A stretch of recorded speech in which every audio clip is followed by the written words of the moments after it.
Glória a Jesus. Então, irmãos, primeiro, muito obrigado a todos que vieram e já botei.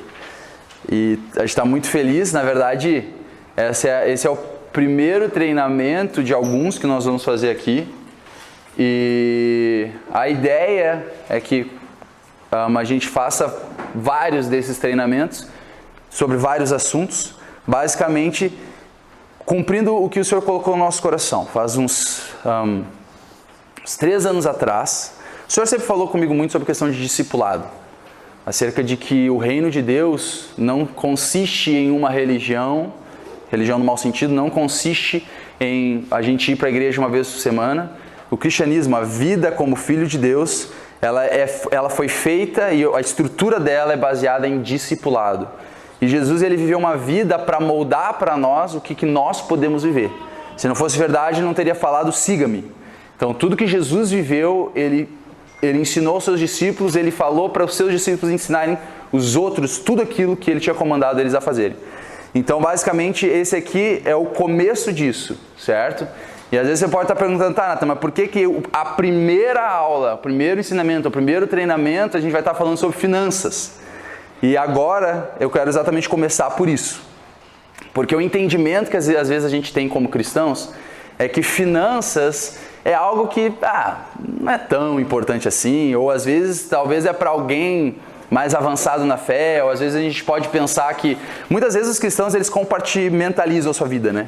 Então basicamente aquilo que eu já falei às vezes as pessoas elas tentam agregar Jesus à sua vida, ao invés de provar a nova vida que a gente tem em Cristo Jesus. E a verdade é que Jesus não veio trazer um adicional à tua vida. Jesus não é a cereja do bolo.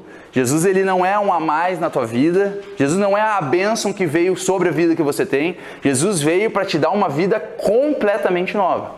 Jesus veio para transformar por completo a tua vida.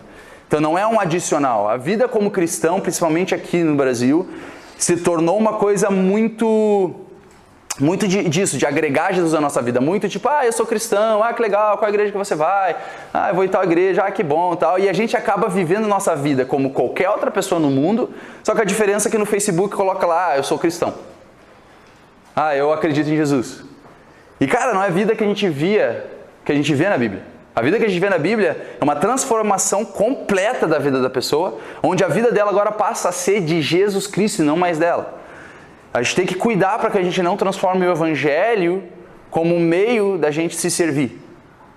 Jesus veio nos servir, mas tudo que Ele veio nos trazer está em morrer para a velha vida e viver a nova. Então às vezes a gente tem que cuidar para que o Evangelho não se torne o que eu posso ganhar com Jesus? Jesus, entenda, Jesus veio, Ele trouxe bênção, Jesus veio, trouxe prosperidade, Jesus Ele trouxe saúde, Jesus Ele trouxe vida, certo? Mas a gente tem que cuidar para que a gente não seja igual o pessoal que veio buscar o Senhor porque Ele tinha alimentado os pães e os peixes. E Jesus falou, vocês me procuram porque vocês comeram do pão e se saciaram. Então muitas pessoas elas querem o pão multiplicado, querem os peixes multiplicados, mas quando Jesus fala, eu sou o pão da vida, aquele que não comer da minha carne, não beber do meu sangue, não tem parte em mim, as pessoas se ofendem e saem.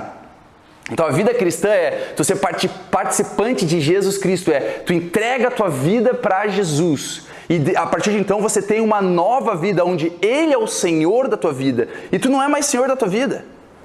Você se abdicou do teu livre-arbítrio no momento que tu falou, Jesus, eu te coloco como meu Senhor, Senhor da minha vida.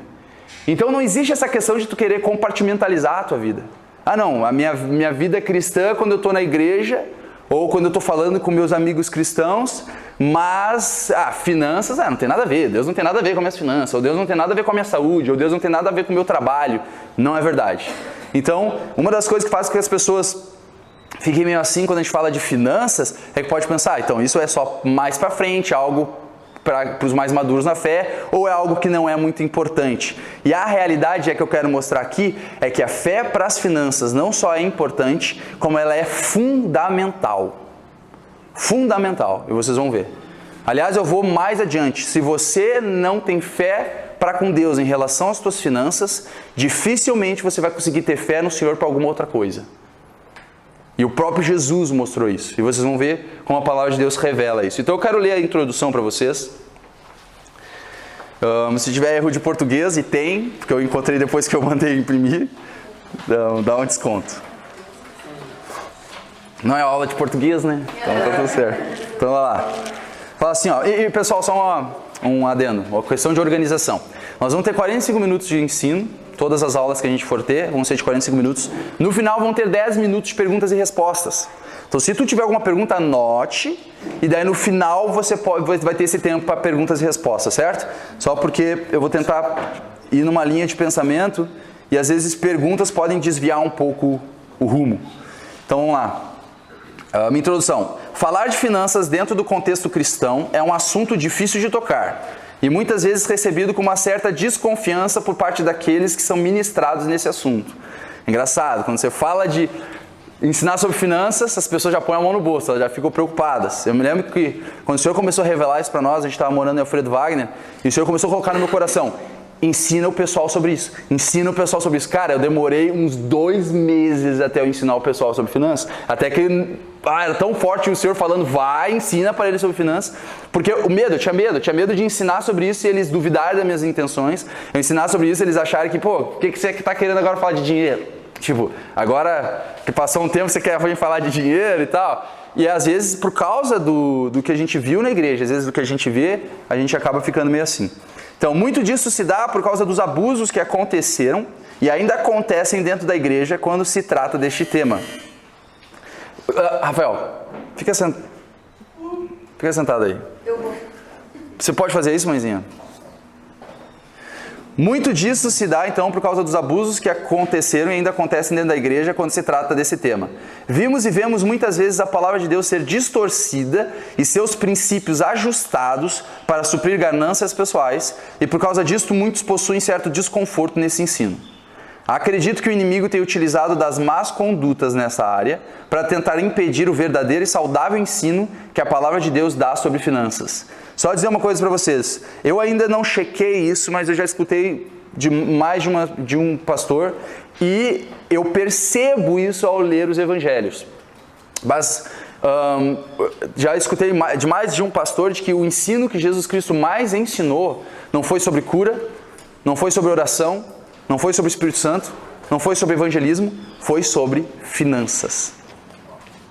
Foi o assunto que Jesus mais ensinou.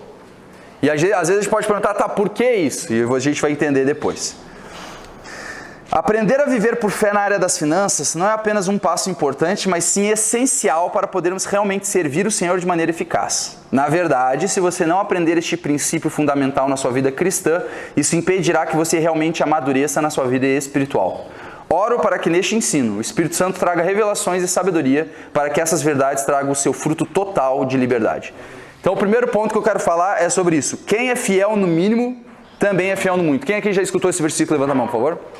Acredito que todo mundo que é cristão já ouviu esse versículo, certo?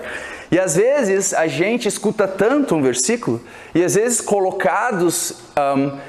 pessoas pegam versículos, pegam o princípio desse versículo e às vezes aplicam a outra situação ou a um outro quesito que às vezes não é o contexto pelo qual Jesus usou ou a palavra de Deus está usando aquele versículo. O que não é errado, tá? O que não é errado. Mas muitas pessoas ouvem esse versículo e nunca perceberam que esse versículo ele foi utilizado para falar sobre finanças.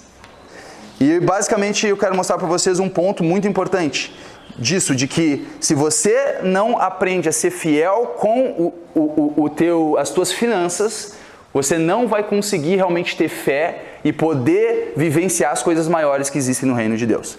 Então Lucas 16, a partir do versículo 1 diz assim: E dizia também aos seus discípulos: Havia um certo homem rico, o qual tinha um mordomo, e esse foi acusado perante ele de dissipar os seus bens. E ele, chamando-o, disse-lhe: Que é isto que ouço de ti? Dá contas da tua mordomia, porque já não poderás ser mais meu mordomo. Então o mordomo estava roubando, basicamente estava pegando coisas do seu senhor, e daí o seu senhor ficou sabendo e falou: ó, vai lá, traz as contas, tudo, dá conta da tua mordomia, mostra tudo que tu tem feito, deixa eu fazer a conta, porque você não vai poder ser mais meu mordomo. Versículo 3. E o mordomo disse consigo: Que farei, pois que meu senhor me tira a mordomia? Cavar não posso, de mendigar tenho vergonha. Provavelmente ele podia cavar, ele só não queria cavar, né? Tipo assim, ele não queria fazer trabalho braçal. E daí avançando. Eu sei o que hei de fazer para que, quando for desapossado da mordomia, me recebam em suas casas. E chamando a si cada um dos devedores do seu senhor, disse ao primeiro: quanto deves ao meu senhor? E ele respondeu: 100 medidas de azeite. E disse-lhe: toma a tua obrigação e, assentando-te já, escreve 50. Disse depois a outro: e tu, quanto deves? E ele respondeu: 100 alqueires de trigo. E disse-lhe: toma a tua obrigação e escreve 80. Então o que ele começou a dizer? Ele falou: caramba, cara, o meu senhor vai me despedir. O que eu vou fazer? Ele falou: cara, já sei o que eu vou fazer para que eu possa ter influência sobre os servos, aqueles que devem ao meu senhor. Então ele começou a chamar todo mundo que devia a esse senhor, e ele começou basicamente a diminuir a dívida deles. Tipo, tu deve 100 mil? Escreve aí 50. Ah, você deve 200? Escreve aí 150. Então basicamente ele começou a diminuir a dívida que esses senhores tinham com o seu senhor. Basicamente, ele estava utilizando do dinheiro e da posição que ele ainda possuía para poder ter alguma influência na vida dessas pessoas, para que quando ele fosse demitido, ele pudesse usar dessa influência para poder existir, para poder sobreviver, poder receber desses homens, né, algo por causa desse favor que ele fez para eles. Obviamente é uma coisa errada que ele estava fazendo. Então ele estava roubando antes, daí depois ele passa a continuar roubando, a continuar fazendo algo que é errado, certo? Versículo 8. Olha isso aqui. E louvou aquele senhor o injusto mordomo, por haver procedido prudentemente. Porque os filhos deste mundo são mais prudentes na sua geração do que os filhos da luz. Tu fala assim: cara, que doideira. Quer dizer, depois o Senhor vê que ele fez isso e diz que o Senhor encomendou ele. Quer dizer, falou: pô, muito bem, cara, caramba, parabéns. Deus fala: como assim? Mas ele fez algo errado, é errado aquilo que ele fez. Mas o que acontece? Aqui fala que ele louvou o injusto mordomo por haver procedido prudentemente. Olha que interessante. Bem, o que dá para perceber aqui é que quando esse mordomo estava roubando as coisas do seu senhor, ele não estava utilizando esse dinheiro como uma poupança futura, ou investindo o dinheiro, ou pegando esse dinheiro e utilizando esse dinheiro de uma maneira como que ele pudesse crescer, para que ele pudesse viver daquele dinheiro. Isso a gente percebe porque quando o Senhor fala: ó, você vai ser demitido, ele fala: caramba, o que eu vou fazer? Eu não posso cavar, de mendigar tenho vergonha. Então quer dizer, ele estava pensando em mendigar, isso mostra que ele não tinha nada guardado. Basicamente, ele estava pegando as coisas do seu senhor e gastando nele, gastando em roupa, comprando isso, comprando carro, vai saber. Mas ele estava gastando dinheiro nele. Basicamente, ele não entendia o poder que o dinheiro tem. Daí, quando ele fica sabendo que ele vai ser demitido, ele começa a usar a posição dele e começa a utilizar o dinheiro como algo para preparar o futuro dele. Ele começa a utilizar agora esse dinheiro, mesmo de uma maneira errada, como uma maneira para poder mudar o futuro dele e para poder influenciar pessoas com esse dinheiro. E aqui fala que o Senhor, quando ele viu isso, ele louvou ele. Porque finalmente ele estava percebendo a capacidade e o real poder que o dinheiro tem. E isso é uma coisa que a gente tem que perceber. Às vezes a gente vê o dinheiro com apenas o fim do dinheiro é para mim. É para eu usar, é para eu comprar coisas, é para eu comprar um carro, é para eu trocar o carro, é para eu comprar uma roupa boa, é para eu comprar um tênis e tal. Basicamente, a gente não sabe o verdadeiro valor que o dinheiro tem, e a questão é que você gastar o dinheiro para você, para comprar coisas materiais, é o uso mais básico e mínimo que você pode utilizar o teu dinheiro. Então, basicamente, quando o Senhor ele viu que o servo começou a perceber o valor do dinheiro, ele louvou isso. Ele falou: pô, legal, cara, você agora tá percebendo, tá aprendendo o real valor que o dinheiro tem. E depois ele fala que os filhos deste mundo são mais prudentes na sua geração do que os filhos da luz. Basicamente dizendo que as pessoas desse mundo, elas percebem melhor o poder do dinheiro do que os filhos da luz.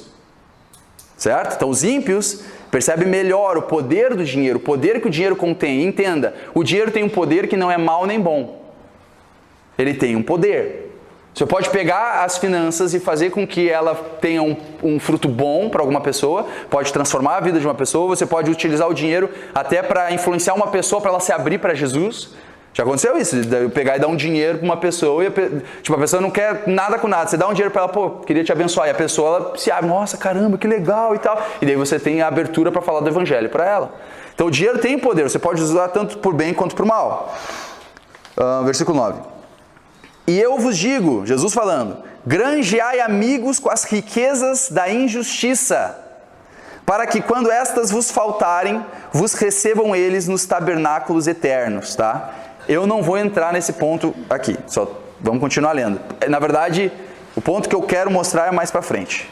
Mas basicamente Jesus está falando para tu utilizar do dinheiro da injustiça, está falando das finanças terrenas, para tu granjear amigos. Quer dizer, utiliza do dinheiro não apenas para um fim em você, onde você simplesmente vai comprar comida, onde simplesmente você vai comprar coisas materiais que vão se acabar. Utiliza do poder do dinheiro para o que realmente ele pode, na sua maior capacidade. Versículo 10.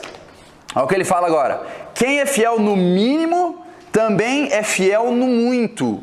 Quem é injusto no mínimo, também é injusto no muito. Pois, se nas riquezas injustas não fostes fiéis, quem vos confiará as verdadeiras?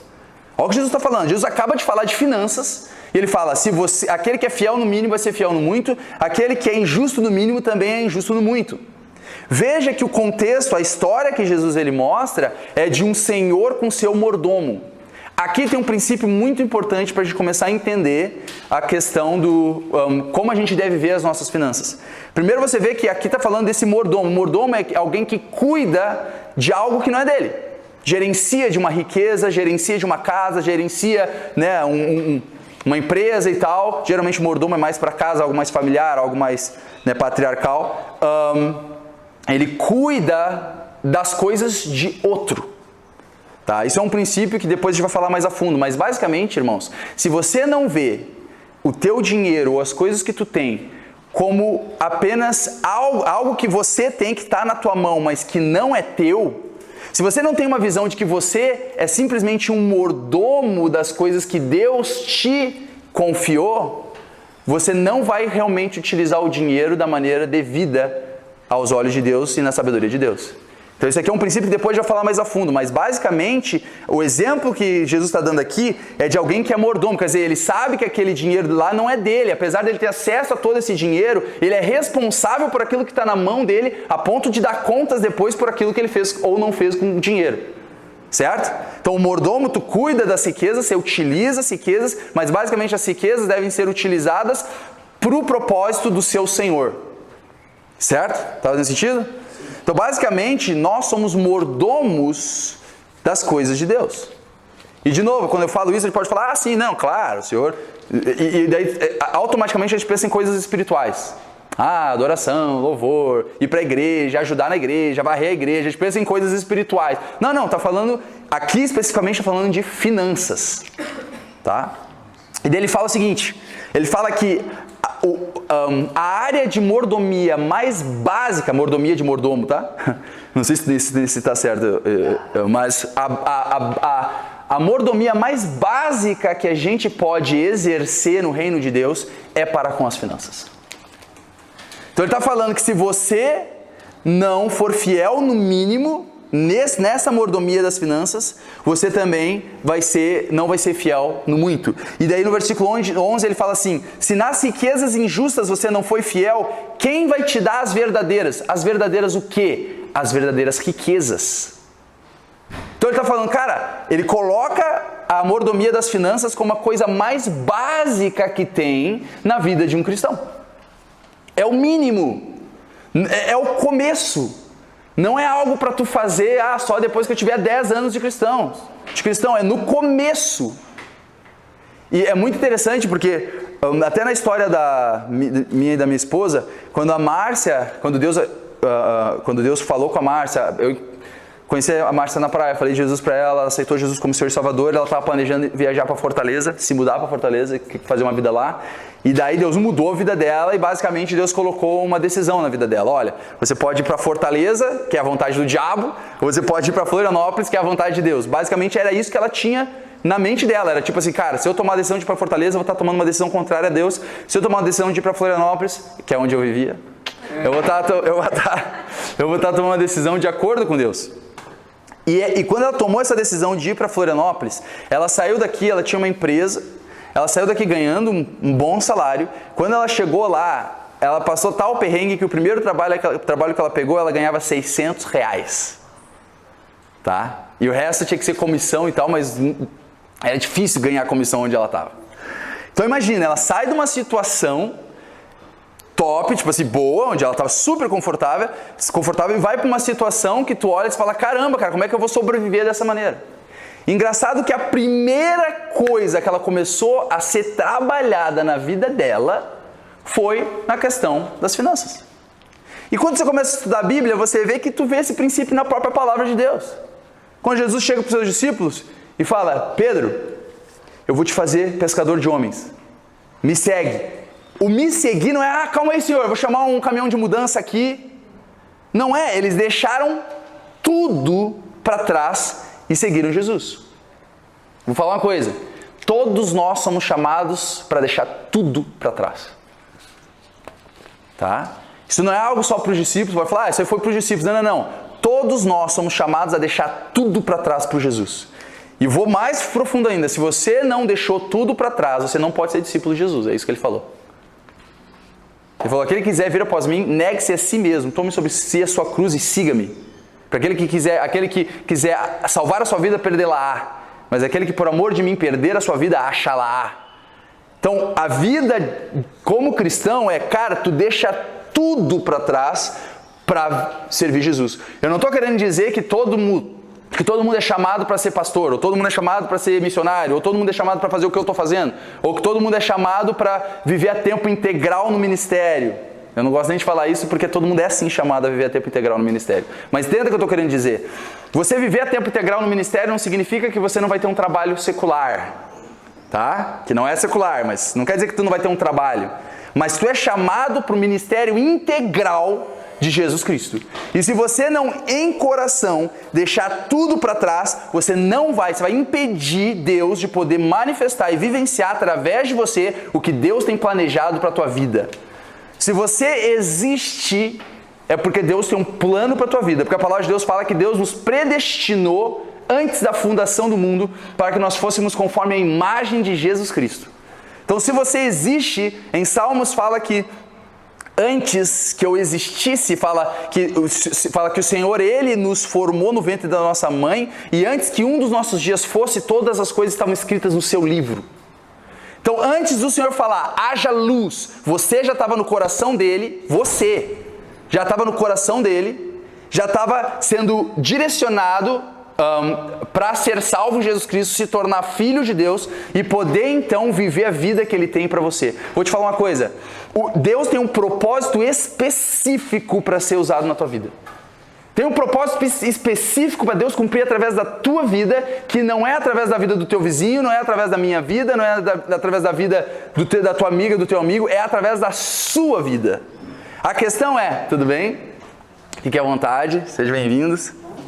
A questão é que a única maneira, porque tu pode pensar assim, bem, mas se Deus ele tem essa vontade, se existe um propósito de Deus na minha vida, então, que legal, vai acontecer automaticamente. Não.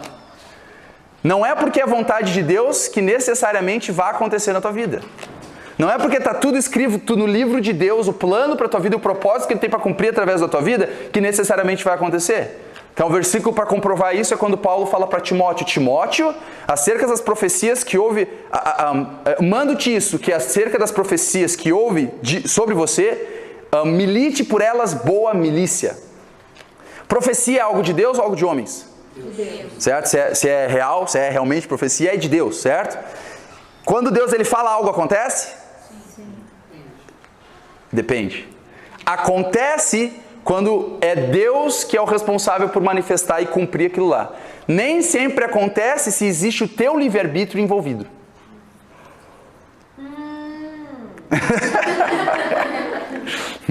Quando Deus chegou e falou para Adão e Eva, quando ele falou para Adão, na verdade, toda árvore do jardim você pode comer livremente, mas da árvore do conhecimento do bem e do mal, dessa tu não vai comer, porque no dia que tu comer, você vai morrer. Uma pergunta, a vontade de Deus era que eles comessem? Não, né? E Deus não estava pensando assim, eu vou dizer que não, mas eu quero que eles comam para eu ensinar algo para eles aprenderem, para eles passarem por todo esse processo. Não, Deus seria um hipócrita e mentiroso se ele estivesse falando algo que não estava no coração dele, certo? Então quando ele pegou e falou para Adão e Eva, eu não quero que vocês comam, Como é que eles foram lá e comeram? Isso já destrói a ideia da soberania de Deus como sendo algo que tudo que acontece na terra é da vontade de Deus. Não é verdade. Tá? Deus é soberano? É. Isso não significa que tudo que acontece na vida Ele permitiu ou Ele está fazendo. Tá? Jesus fala, a palavra de Deus fala em Timóteo, fala que Deus, Ele quer que todos os homens sejam salvos e venham ao conhecimento da verdade. Jesus falou, largue a porta que leva para a perdição, muitos são os que passam por ela, pequena e estreita porta que leva para a salvação, são poucos que a encontram. Jesus falou, muitos vão se perder, poucos vão se salvar. Paulo fala para Timóteo, Deus quer salvar todos. A graça salvadora se é manifestada a todo mundo. Fala que, se alguém pecar, temos um advogado para com Cristo, Jesus Cristo justo, o qual é o preço de propiciação, quer dizer, o preço de pagamento pelos nossos pecados, e não somente pelos nossos, mas os de todo o mundo. Então a vontade de Deus é que todo mundo seja salvo, prove a salvação do Senhor e conheça a verdade. Todo mundo vai ser salvo? Então Deus ele tem um propósito para cumprir na tua vida, mas está limitado por você. Então se a gente não entende, de novo, a gente pega essa vida cristã como algo que a gente agrega na nossa vida e a gente não entrega completamente a nossa vida para o Senhor, onde a gente realmente coloca Ele como Senhor da nossa vida, tu não vai ver o que Deus tem para cumprir na tua vida. Você pode viver uma vida legal, mas com certeza vai ser normal e não vai manifestar o real propósito e o potencial que Deus colocou dentro de você. Deixa eu te falar uma coisa.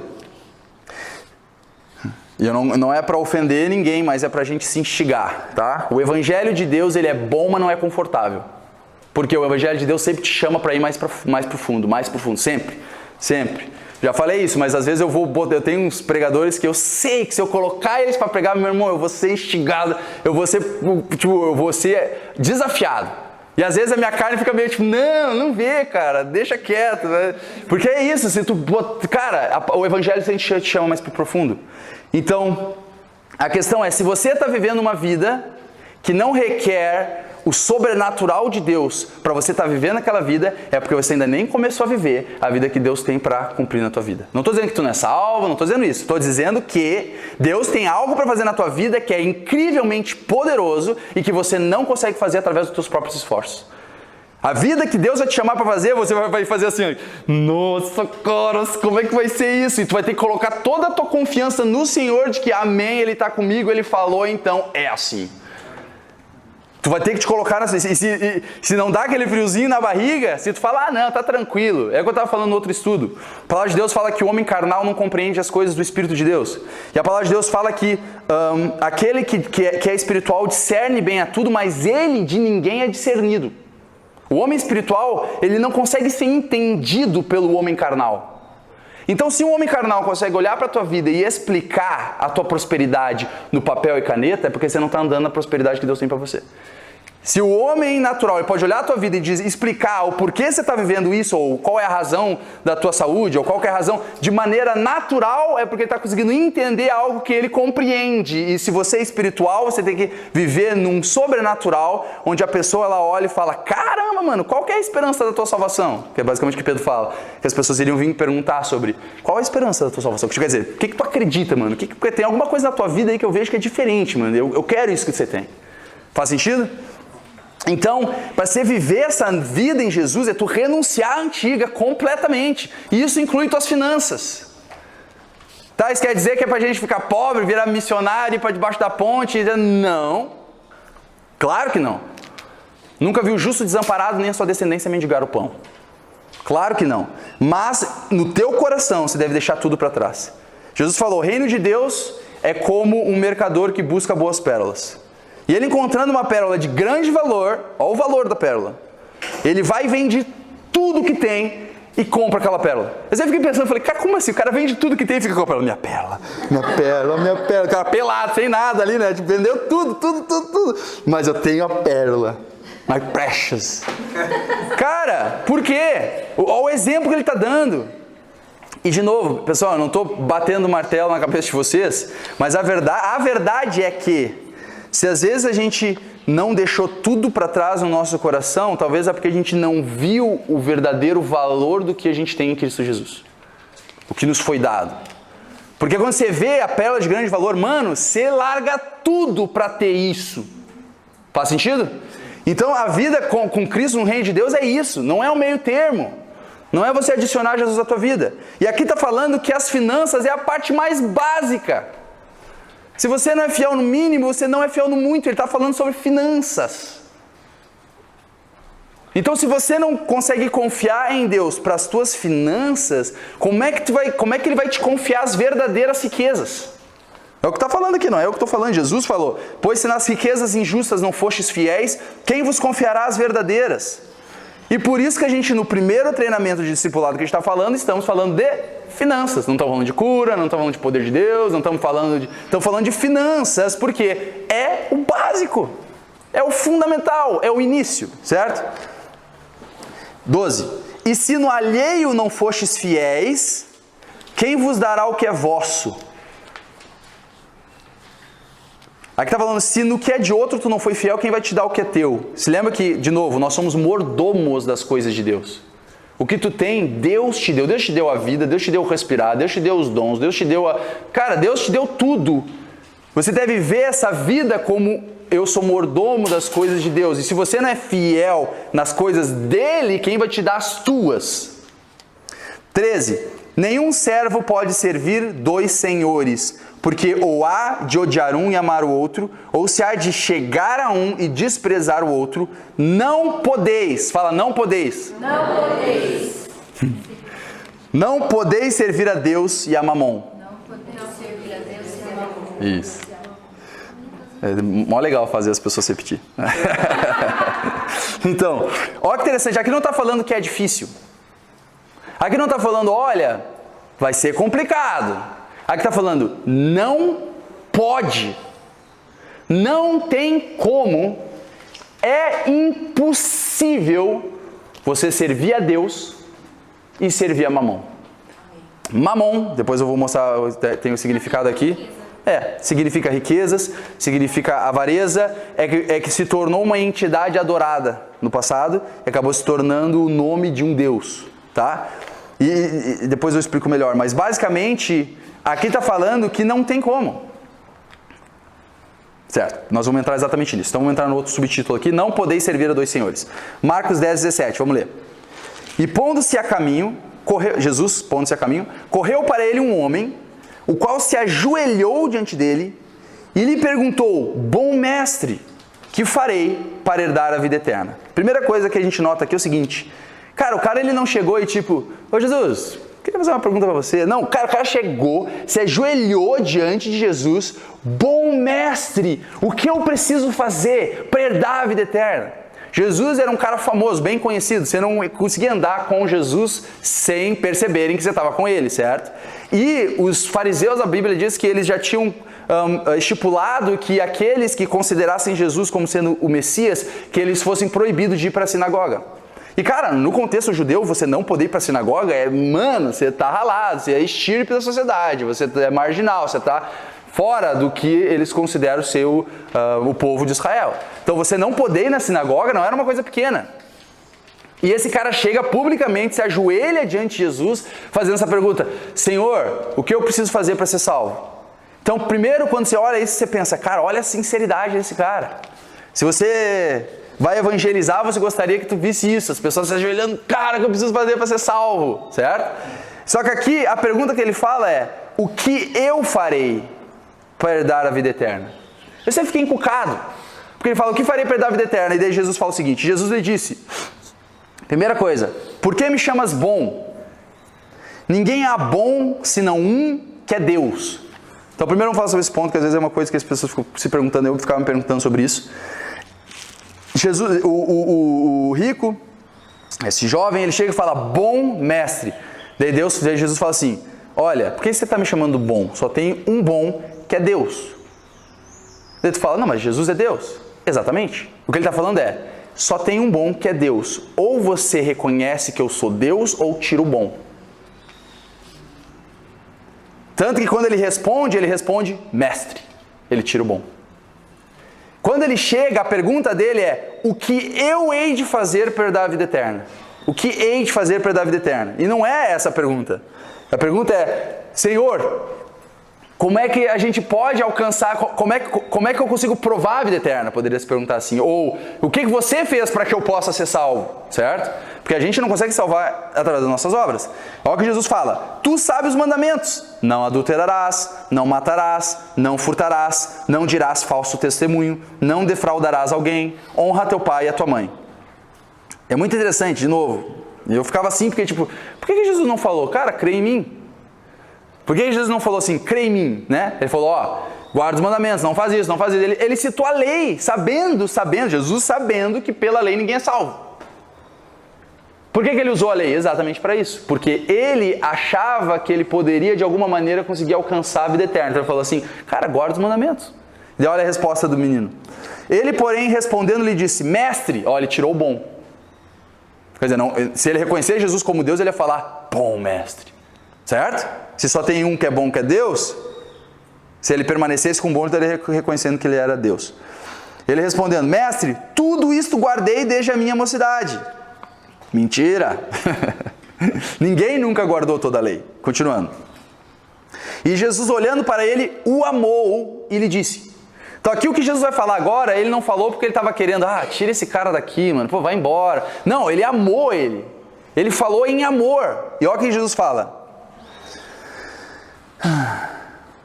Jesus, olhando para ele, o amou e lhe disse, falta-te uma coisa, vai, vende tudo quanto tens e dá aos pobres e terás um tesouro no céu, e vem, toma a cruz e segue-me. Mas ele, pesaroso dessa palavra, retirou-se triste, porque possuía muitas propriedades. Olha isso aqui. O que acontece? Jesus aqui, nesse momento, ele estava revelando o verdadeiro Deus desse homem. Ele falou, eu guardei todos os mandamentos. E Jesus, em amor, quis mostrar para ele que, cara, você não guardou nenhum primeiro, que é não terás outros deuses diante de mim. Porque a palavra de Deus fala que a avareza é idolatria. Ele falou, ei, você serve a Mamon. E ele tipo assim, cara, você quer provar a vida eterna? Vai, se liberta da servidão de Mamon, pega o que tu tem, vende, dá aos pobres, você vai ter um tesouro no céu, toma a tua cruz, me segue. Basicamente, ele está falando, olha isso aqui, basicamente é que ele está dizendo, enquanto você não se livrar da servidão de Mamon, você não pode provar a vida eterna. Sabe, pô, mas eu pensava que a salvação era por graça. É de graça, mas você tem que reconhecer Jesus como Senhor da tua vida. A salvação é você crer no coração e confessar com a tua boca o Senhor Jesus. Reconhecer que Ele é o teu Deus e tu não tem outros. Tu joga tudo pro lixo para poder ter Jesus. Tu reconhece, igual Paulo falou, que eu considero todas as coisas como esterco para que eu possa conhecer a Cristo. Quer dizer, tudo que eu alcancei eu considero como esterco, como escória, para que eu possa ganhar a Cristo Jesus. E tu vê que aqui, esse cara ele foi impedido de provar a salvação por causa das finanças. Ele foi impedido de ser salvo por causa das finanças. Tá querendo dizer, Natan, que quem tem dinheiro não pode ser salvo? Não, o que eu estou querendo dizer é que você tem que se renunciar à tua servidão às finanças para que tu possa realmente servir a Deus. Continuando. Então Jesus, olhando em redor, disse a seus discípulos, quão dificilmente entrarão no reino de Deus os que têm riquezas. E os discípulos se admiraram dessas suas palavras. Eles deviam pensar, mano, se tem alguém que vai para o céu, esses caras ricos aí que têm acesso a inúmeras coisas que a gente não tem. Mas Jesus, tornando a falar, disse-lhes, filhos, quão difícil é para os que confiam nas riquezas. Falam, confiam. Não está falando só de tu ter riquezas, porque Deus não é contra isso. Deus não é contra você ter riquezas. Ele é contra você ter o teu coração nas riquezas. Ele fala aqui, quão difícil aqueles que confiam nas riquezas de entrar no reino dos céus. Então, enquanto você não coloca a tua confiança e dependência só em Deus, e você ainda coloca a tua confiança no dinheiro, nesse caso o cara nem salvo foi. E entendam, Jesus encontrou outras pessoas ricas. Quando Jesus encontrou Zaqueu, sabe a história de Zaqueu? Baixinho, estava na árvore, Jesus chega, olha para ele e fala, eu vou jantar na tua casa hoje. Zaqueu era rico. E não era só rico, ele era rico de maneira ilícita. Ele era... Como é que ele era? Comprador de impostos, isso, publicano. E o cobrador de impostos, o salário dele era o seguinte: tu vai lá, cobra o tributo de Roma e o teu salário tu pede a mais quanto você quiser deles e pode ficar para você. Então quer dizer, imagina, podia chegar e falar: ó, tu vai ter que me dar isso e aquilo também, eu vou levar aquele outro também. E teu cachorro vai comigo. Acabou, você não podia falar nada. E daí, mas olha que interessante, quando Jesus ele encontra com Zaqueu, ele não fala: Zaqueu, vai, vende tudo que tem, dá aos pobres dá aos pobres e me segue. Ele não falou isso. Por quê? Porque Zaqueu estava disposto a se dobrar ao senhorio de Jesus Cristo e renunciar ao senhorio de Mamon. Tal é a verdade que Zaqueu, sem Jesus falar nada, chegou e falou: Senhor, eu vou dar metade do que eu tenho para os pobres e se eu defraudei alguém, vou devolver 4 vezes mais. O Senhor falou: hoje a salvação entrou nessa casa. E Jesus não precisou falar para Zaqueu: cara, olha, vai, vende tudo que tem. Não, por quê? Porque Zaqueu, ele estava disposto a se dobrar ao senhorio de Jesus Cristo. Já esse cara não. E isso impediu ele de provar a salvação. Tá? Então, todo mundo que é salvo, obviamente, fez essa escolha de reconhecer que Jesus é o Senhor. E naquele momento, você tomou essa decisão. Só que às vezes a gente segue a vida. E você tem que pagar contas, mano. Você tem que pagar a luz, você tem que pagar a água, né? Tem que fazer por onde, não é verdade? Você tem que se virar, você tem que sobreviver. E às vezes, muitas vezes, a gente começa de novo a se colocar debaixo dessa servidão de Mamon. Não estou dizendo que você perde a salvação, estou dizendo que você começa a colocar as finanças numa posição de novo e levar elas numa posição que ela não deve estar. E se você não conseguir, se tu não manter ela no lugar que ela deve, você não vai conseguir servir a Deus. Você pode ser salvo, mas não vai conseguir servir a Deus. Você não vai conseguir manifestar o que Deus tem para cumprir na tua vida. E não sou eu que estou falando. Jesus falou: tu não pode servir a 2 senhores. Continuando, que eu tenho pouco tempo. Eu não vou conseguir terminar esse ponto aqui, mas eu só quero avançar aqui. Fala assim, ó: é mais fácil passar um camelo pelo fundo de uma agulha do que entrar um rico no reino de Deus. E eles se admiravam ainda mais, dizendo entre si: quem poderá, pois, salvar-se? Jesus, porém, olhando para eles, disse: para os homens é impossível, mas não para Deus, porque para Deus todas as coisas são possíveis. E Pedro começou a dizer-lhe: eis que nós tudo te deixamos. Olha isso. Eis que nós tudo te deixamos e te seguimos, tá? Tem pessoas que utilizam... É que ela está me mostrando o tempo que eu tenho. Tem pessoas que utilizam esse versículo para dizer que... dizendo, né, que quão difícil aqueles que têm riquezas podem entrar no reino dos céus, para dizer, viu? Porque tem gente que prega que para tu ser cristão e servir a Deus, você tem que ser pobre. Mentira. Na verdade, você deve ser o exemplo da prosperidade de Deus na tua vida. Tá? Isso eu não estou dizendo, depois nós vamos entender o que é prosperidade. Não estou dizendo você ter 3 Ferrari, 10 mansão, né? Vocês vão entender. Só que aqui não é isso que ele está querendo dizer, tá? Tanto não é que, olha o que Jesus fala. Pedro chega e fala: Senhor, e nós? Nós tudo deixamos e te seguimos. Jesus respondendo disse: em verdade vos digo que ninguém há que tenha deixado casa, ou irmãos, ou irmãs, ou pai, ou mãe, ou mulher, ou filhos, ou campos, por amor de mim e do Evangelho, que não receba 100 vezes tanto já neste tempo. Em casas, em irmãos, em irmãs, e mães, e filhos, e campos, com perseguições. E no século futuro a vida eterna. Olha isso. Jesus está falando que se tu deixar qualquer coisa, tanto que ele fala que se tu deixar casa, você vai receber 100 vezes mais em casas, ou em campos, ou em mães, ou em pais. Então, tudo que tu deixa pelo amor de Deus, pelo amor do Evangelho dele, você recebe, a promessa de Deus é que tu vai receber 100 vezes mais nesta vida. Então, Jesus ele não tinha problema com o cara ser rico. Ele, na verdade, queria que o cara tivesse 100 vezes mais de riqueza do que ele tinha. Tu vê que Deus estava disposto a dar para aquele cara 100 vezes mais do que ele tinha, se ele simplesmente se dobrasse ao senhorio de Jesus Cristo, tirasse as riquezas do coração dele. Não é verdade? Não é verdade? Então, quer dizer, ele não estava preocupado com a questão do dinheiro em si. Deus não tem problema em você ter riquezas. Ele tem um problema se você serve as riquezas, se teu coração está nas riquezas, se você se dobra a Mamon. Certo? A tal ponto que, de novo, ele estava disposto a dar 100 vezes mais para esse cara. Amém. Nós vamos parar por aqui então, e depois a gente vai continuar nesse mesmo ponto, tá? Sobre a questão de não poder servir a 2 senhores. Amém? O que eu faço agora? Está encerrado. Ah, não, é verdade. Perguntas e respostas. Alguém tem alguma pergunta e resposta do que a gente falou até aqui? Pergunta e resposta não. Tem alguém com pergunta só? Pra gente dar as respostas. Bruno. Lá na parte de cima. Nossa, o Bruno sempre vem com essas perguntas, mano. Não, Bruno, menos você, cara. Por que ele chama de riqueza injusta? Aqui a palavra é the unrighteousness of mammon, em inglês. Então basicamente tá falando dessas riquezas do mundo, desse mundo injusto, desse reinado de Mamon, assim por dizer. Se você não é fiel nessas riquezas terrenas, você não vai ser fiel nas verdadeiras riquezas, as riquezas espirituais. Quer dizer, Deus ele tem coisas que Ele quer manifestar na tua vida, manifestar na minha vida, que são as verdadeiras riquezas. Cara, dinheiro, meu irmão. Dinheiro não é a coisa principal. Não é.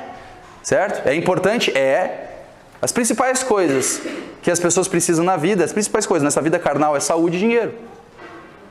É as coisas que separam muitos casais, que acabam trazendo destruição em vida de famílias e tal. É isso, problema financeiro e problema de saúde.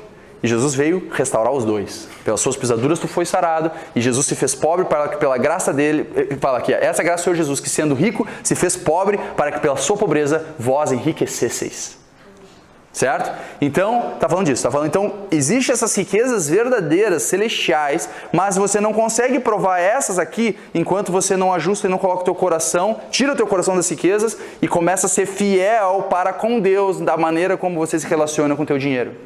Isso não quer dizer que simplesmente, quando eu for para a igreja, eu dou uma oferta aqui, quando o pastor pede demais, eu dou outra oferta ali, quando ele começa a botar temor de, olha, mano, você vai ser amaldiçoado se não der, eu dou um pouquinho mais. Não é isso que eu estou falando. Estou falando onde você chega a um ponto onde não tem teu dinheiro, é tudo dele, e você entende a razão das finanças, nós vamos falar ainda, e você vive no propósito da razão dessas finanças, certo? Tem alguém mais com... Você disse que Mamon significa riqueza, mas depois se tornou uma divindade. Como assim? Por quê? Eu acho que foram os caldeus, que se eu não me engano, começaram a adorar. O pessoal adorava tipo o deus do fogo, o deus da fertilidade, ainda hoje em dia, né? Então eles adoravam as riquezas como um senhorio, certo? Como um deus, como se fosse uma entidade, algo animado, certo? Em vez de inanimado. Então não significa que é um espírito. Não necessariamente, apesar de que com certeza deve ter espírito de avareza, deve ter espírito, por exemplo, a Bíblia fala que tem espírito de ciúmes, né? Então, ira, então deve ter espírito de avareza e espírito disso e tal. Só que a questão é, isso não quer dizer que as riquezas não sejam senhorio. E isso nós vamos falar mais depois na próxima aula. Mas Jesus ele colocou as finanças como um senhorio páreo com ele. Olha isso. Jesus falou, você não pode servir a dois senhores. E daí ele fala de Deus e fala das riquezas. Quer dizer, ele coloca as riquezas como um senhorio páreo, não um senhorio páreo de capacidade, quem realmente é Deus, mas sim algo onde você pode se tornar servo tanto quanto servo de Deus. Entende? Ele não botou outras coisas. Tu não vê ele falando isso de outras coisas. Você vê ele falando das finanças, que tu não pode servir a Deus e servir a Mamon. Certo? Então quer dizer, olha como é algo completamente contrário. Se você serve a Deus, você vai ter que sair da servidão das finanças. Se você serve as finanças, tem que sair da servidão de Deus para servir as finanças. Certo? Mais alguma coisa? Fala, irmãzinha. Como assim deixar tudo para trás? Deixar tudo para trás, tipo assim, acha uma ponte legal, confortável debaixo dela. Deixar tudo para trás. Anda sempre na frente. Deixar tudo para trás. Aquele que lança a mão do arado e olha para trás não é apto para o reino de Deus. Não, deixar tudo para trás está falando de uma questão de coração em primeiro lugar. O grande erro das pessoas tentarem discipular às vezes pessoas é que elas tentam fazer com que as pessoas mudem algo exteriormente sem mudar interiormente. Então eles querem que a pessoa passe a ser liberal com as suas finanças, mas tenta botar isso como uma forma de lei. Cara, você tem que fazer. Por quê? Porque tem que fazer, cara. Porque é o certo, você tem que começar a fazer. Ou, cara, você tem que parar de pecar. Tem que parar de pecar, meu. Para de andar nisso, para de pecar. Mas sem trazer a transformação interna primeiro. Então, entregar todas as coisas é de coração. Você faz isso no momento que tu aceita Jesus como Senhor e Salvador. Você renuncia tudo para Ele, tá? Isso significa que tu pode ter coisas, mas aquelas coisas, tu não serve aquelas coisas. Tu serve a Deus e tu utiliza daquelas coisas para servir a Deus. Então deixar tudo para trás é tipo, não tem nada que tu tenha que seja mais importante do que Deus. A ponto de que se Deus falar, ó, sai daqui e vai para lá, você não pensa duas vezes, você sai daqui e vai para lá. Ou larga isso aqui, dá isso aqui, você vai fazer. Usa dessa maneira, você vai fazer. Porque tu deixou tudo para trás do teu coração e você está servindo apenas o Senhor. Certo? Então a palavra de Deus fala, aquele que ama o pai ou a mãe mais do que a mim não é digno de mim. Aquele que ama o filho ou a filha mais do que a mim não é digno de mim. Então quer dizer, olha que forte isso. Mas é totalmente verdadeiro. Se tu coloca qualquer coisa antes de Jesus, tu não renunciou aquilo, você não tirou aquilo do teu coração, você não deixou aquilo para trás. Você ainda está com aquilo como sendo algo mais importante do que o próprio Jesus. Certo? Então, deixar tudo para trás é uma decisão de coração, mas que gera efeitos físicos manifestos, certo? Então, quer dizer, não pode dizer, não, eu deixei tudo para trás. Aí Deus fala, tá, ó, sai daqui e vai para lá. Não, Senhor, não, calma aí, não dá, porque, cara, ó, tem que ver isso, tem que ver aquilo, porque o cara ainda está se agarrando a coisa. Então, deixar tudo para trás é isso. Onde você pode, literalmente, deixar tudo para trás. Você pode, sim, acabar largando tudo mesmo e ir lá para a África ser missionário. Pode ser que Deus fale para você fazer isso e faça isso mesmo. Mas não necessariamente deixar tudo para trás significa literalmente você pegar aquilo que tu tem fisicamente e deixar para trás. É de coração. Fez sentido? É de coração, produz um fruto físico, mas é uma decisão de coração, certo? Seria o mesmo que deixar para trás tudo para Jesus não quer dizer necessariamente, por exemplo, vou largar o meu emprego se o Senhor está me mandando ficar nesse emprego. Sim. Né? Isso, né? O meu coração está em continuar trabalhando, que o Senhor mandou. Servindo o Senhor, eu estou nesse emprego. Tipo isso. Tu deixar tudo para trás significa que tudo que tu faz é agora por causa de Jesus Cristo. Tudo que tu faz é por causa dele. Então, se eu pego e falo, Deus fala assim, meu vontade para a tua vida é que tu seja um empresário. Eu falo, não, eu quero ser um missionário na África, missionário na China. Eu pego e vou para a China ser missionário, mas Deus está falando, não, eu quero que você seja empresário, você não está servindo a Deus. As pessoas vão olhar e vão falar, nossa, o cara está servindo a Deus pra caramba. E Deus vai estar falando, não é isso que eu falei para você fazer. Então, servir a Deus, deixar tudo para trás, significa o seguinte, não sabeis vós que todos quantos fostes batizados em Jesus Cristo, fostes batizados na sua morte? Para que assim como ele foi ressuscitado, você viva em novidade de vida. Então, basicamente, você morreu. Deixa eu dizer uma coisa pra você, uma notícia. Você morreu. Tá sepultado. Quando tu aceita Jesus como Senhor e Salvador, cara, você não está entregando o teu coração para Ele. Você está sendo sepultado com Cristo Jesus, crucificado com Ele. E agora não é mais tu que vive, Cristo vive em você. Onde todas as coisas não são mais tuas. Onde agora você vive para Ele, para a vontade dEle, para cumprir o que Ele quer. E se isso é você ser um empresário ou ser um missionário na África, amém. Glória a Deus. A minha vida não é minha, é dEle. Essa é a questão. Cara, sabe o que deixa a vida de um cristão difícil? Que você quer viver uma vida de filho de Deus seguindo princípios do mundo. Você quer viver uma vida de filho de Deus, mas ainda, tipo, não, mas calma aí, Senhor, isso aqui ainda não. Não, isso aqui ainda não. Você não quer deixar, você não quer realmente, Senhor, eu faço o que tu quiser. Ponto, eu submeto. E daí fica difícil. Por quê? Por que fica difícil? Porque tem áreas da tua vida que você não quer largar, e daí fica difícil, porque o teu espírito quer fazer tudo que Deus tem pra você, e a tua carne tá gritando, não, e você tá tipo, deixa isso aqui, Senhor, pelo menos isso aqui, deixa eu ficar com isso aqui. E às vezes não é que você, entenda, não é que o Senhor não quer que tu tenha aquilo ali, Ele simplesmente quer que você largue aquilo ali, tire teu coração daquilo ali, para que tu possa ter aquilo ali, sem aquilo te destruir. Finanças é muito interessante isso. Deus ele quer manifestar prosperidade na tua vida. Muitas vezes ele não pode. Então Deus ele fez o reino de Deus funcionar de uma maneira que enquanto você não posicionar o teu coração de maneira correta, você não vai ver prosperidade vindo de Deus. Você tem como prosperar de outras maneiras aí, mas é a bênção de Deus que enriquece e não traz consigo dores. Tá? Então a bênção de Deus só vai manifestar na tua vida se você tirar o teu coração das riquezas e botar o teu coração nele. Então Deus ele quer que tu prospere, só que ele não pode. Se tu dá dinheiro para um cara avarento, você mata ele, você destrói ele. Então Deus quer primeiro ajustar o teu coração. É isso, ele diz pro rico, larga tudo, dá aos pobres. O cara estava pensando, meu Deus, eu vou perder tudo. O Senhor estava falando que você não está entendendo, você vai ganhar 100 vezes mais. É perguntas e respostas. Acabou o tempo? Acabou o tempo de perguntas e respostas. Tinha alguém com mais perguntas? Fica para a próxima. Você tinha? Fica para a próxima. Vamos lá, glória a Deus, vamos lá. Quer já continuar no mesmo assunto. Amém, glória a Jesus.